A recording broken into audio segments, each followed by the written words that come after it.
All right, guys, welcome back to the channel. Thanks for watching. In this video, we're going to be installing a hydro e-brake in the 350Z.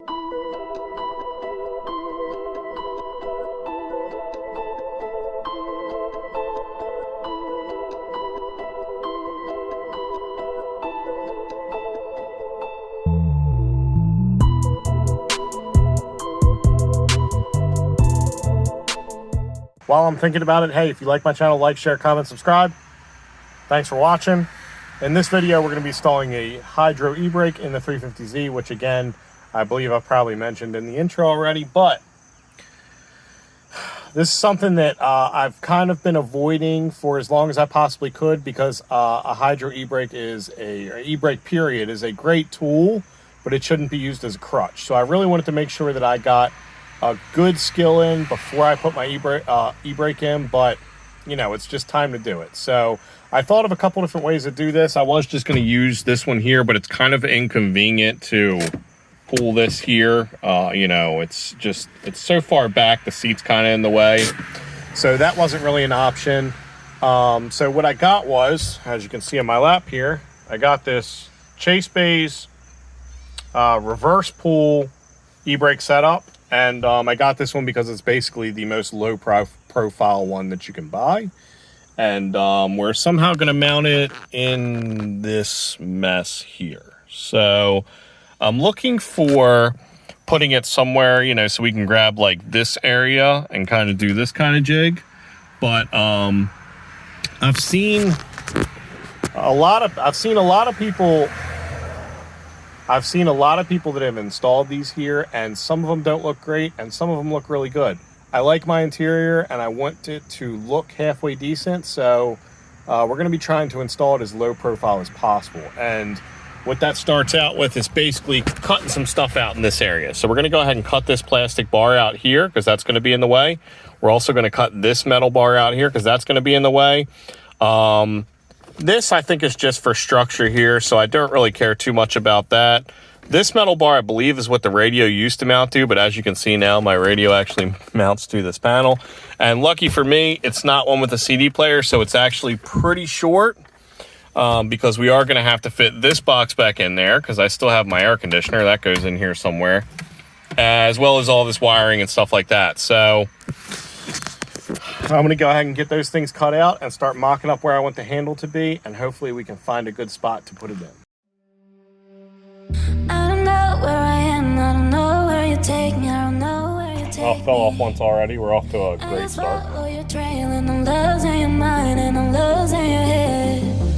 Let me escape from this unlove, cause I'm a prisoner. I just want to look my way and never back to you. Oh, apparently this triple cup one is just as shitty as the single cup one I already had.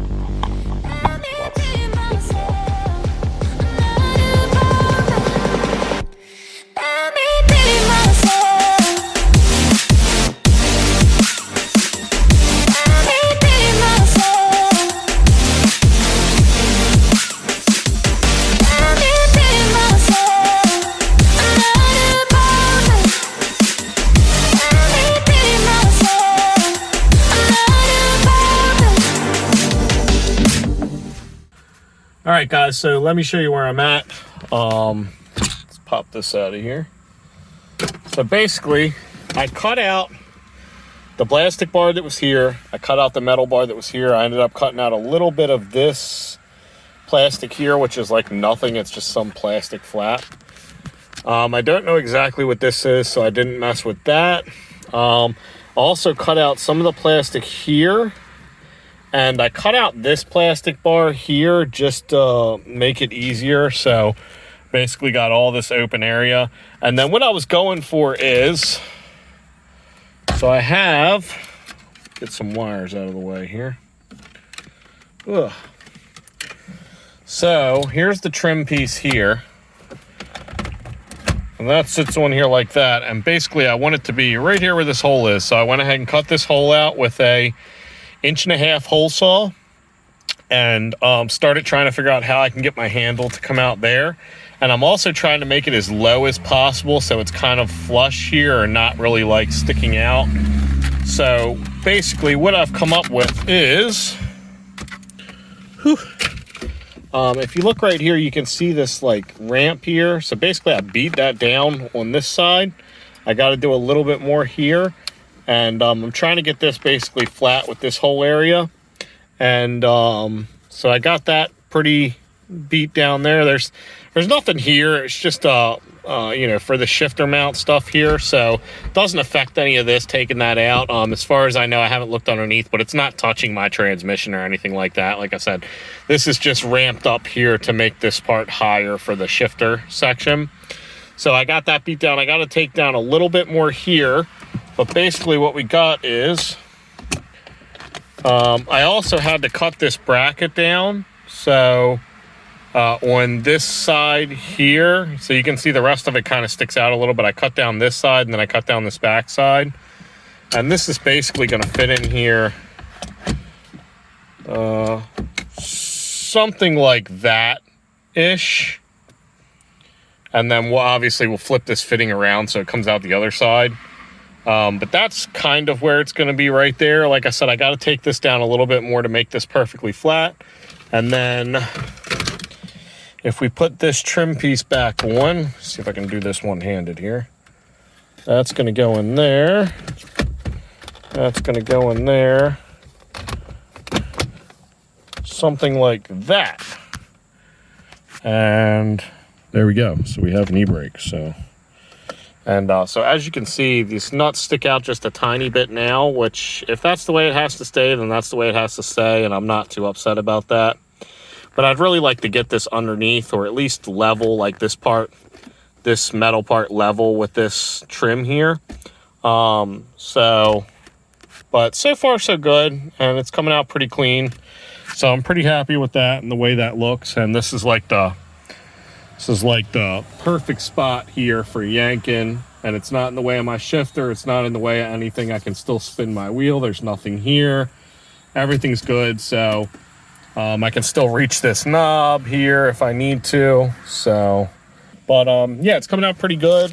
In the long term, I might end up making just a tiny, I hate this shift boot, by the way. So whenever I decide to get rid of that, I might just make a tiny shift boot to go over top of this area too, just to make it look a little bit nicer. But I mean, other than that, it's pretty clean. It's coming out pretty good so far. So what I have to do now is I have to remove the rest of this center console because, and I'll show you why.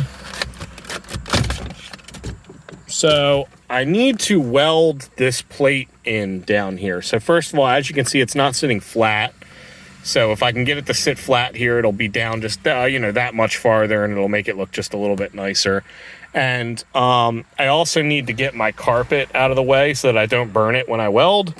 And I also need to be able to scrape off all this sound deadening stuff so we can weld this plate in real good. So I'm going to be taking the rest of my center console out.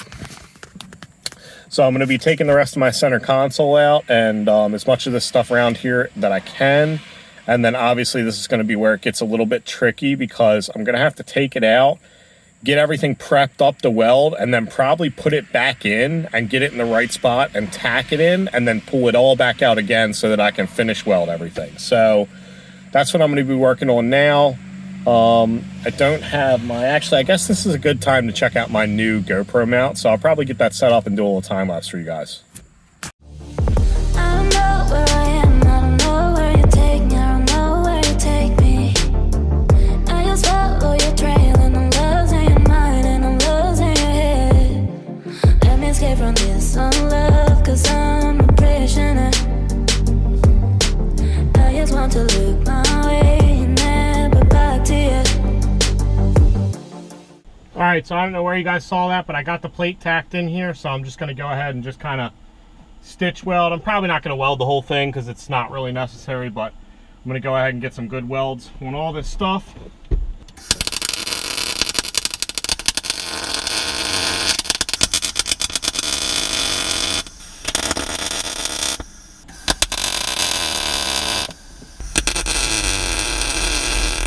That's what I got. And I think that's what I'm sticking with. So basically I just got some tacks all the way around the back because the back's flatter. This part's obviously elevated here, so I didn't really put anything here. but I did get a tack on this side right here, and I got 2 of them in the front there that are pretty good. Once I got the settings right, I got some decent welds, like there on the corner, and this back one turned out really nice. So basically what I'm gonna do is I'm gonna wait for this to cool, and then I'm going to hit it with some quick spray paint, just to hopefully help with the rust. And yeah, then we'll be ready to put everything back in. All right, so let me go ahead and give you the final outcome with the Ebrake handle. Everything is welded in, as you saw, and there it is. So it's not quite as flush as I want. It definitely is below this. Like, if I would have cut this a little better, I probably could have kept this underneath. But it's basically like flush with, and I think it turned out pretty good. So now, obviously, the next step is to get the calipers on. So I went ahead and did one side already. I did the passenger side. So there's our new caliper, there's our original one, and this is all mounted with the GKTech dual caliper mounting bracket and everything like that. So we're pretty much good to go on this side. We still have to get the lines run, but we're going to go ahead and put it on the other side, and I'm probably just going to highlight some things and you know, just kind of go from there. And because GKTech has a pretty good video on how to install this, so I don't think we really need to go over the whole thing. But you know, so I'm going to glaze over this on the other side with you guys, and then we are going to get on to installing the lines, which I haven't seen a lot from. I don't think there's a video on about GKTech, and it's you know, some people say they're too short, so we're gonna have to go ahead and run them and figure out what the best way is, and just go from there. So I'm gonna go ahead and get started on the other side.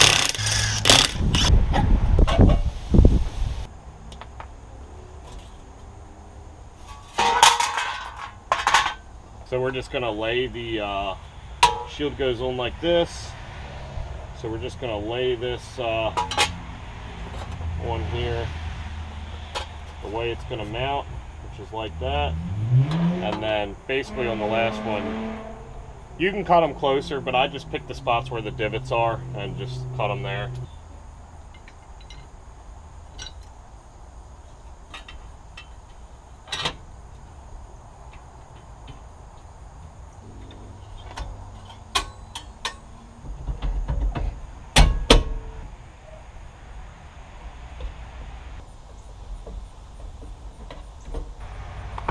There we go.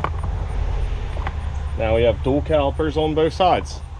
So basically next thing we got to do is run the lines, which we'll do a little research on, and then I'll let you guys know what we come up with. All right guys, back to the phone. Let me show you how I got the lines ran. We'll start up here at the master cylinder. So as you can see, we got the line attached there, and then I actually have it crossing over the master cylinder and kind of tucked in right here next to the arm. This should clear because the console's all the way out here.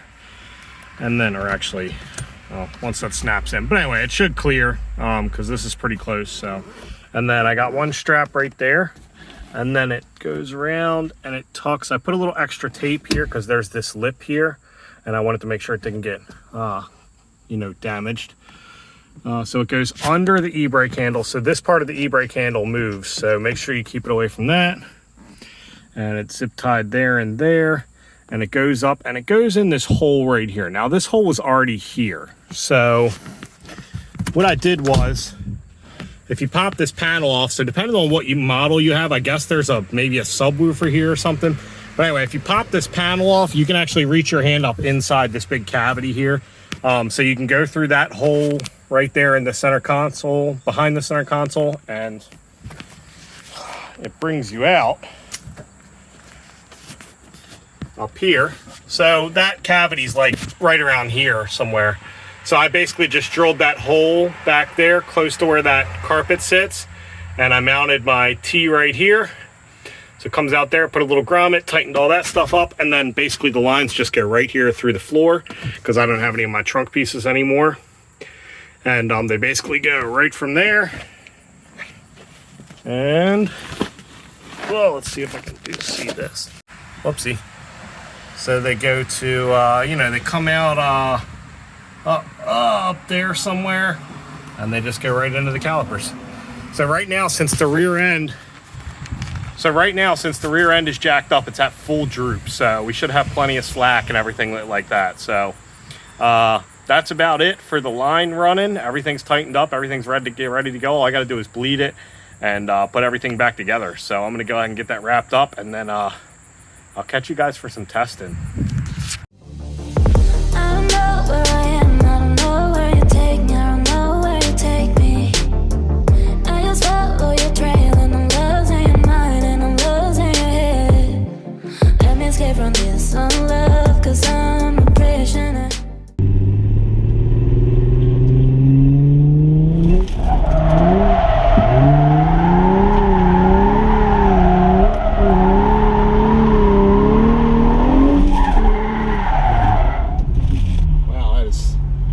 Definitely a new feeling.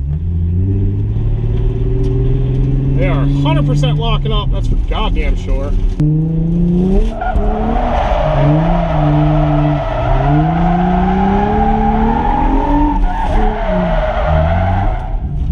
Wow. That is a weird feeling. Definitely locking up though, that's for sure. Very minimal effort on the handle too.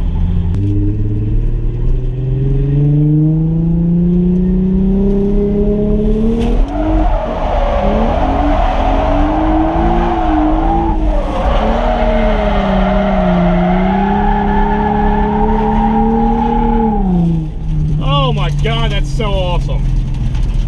Why did I wait so long to get Ebrake? It's weird though, it definitely makes you definitely a different feeling than the clutch kick, that's for sure.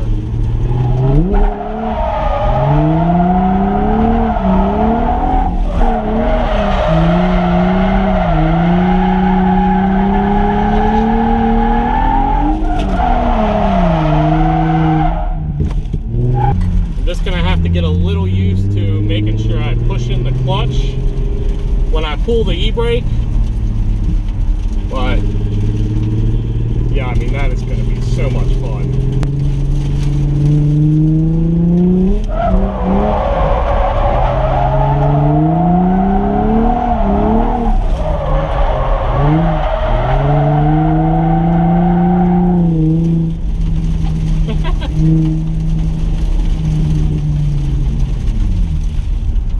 Alright guys, so the e-brake's 100% working. Next video, you'll probably see me use it as an evergreen. So stay tuned. Like, share, comment, subscribe, and I will see you on the next one. Thanks for watching.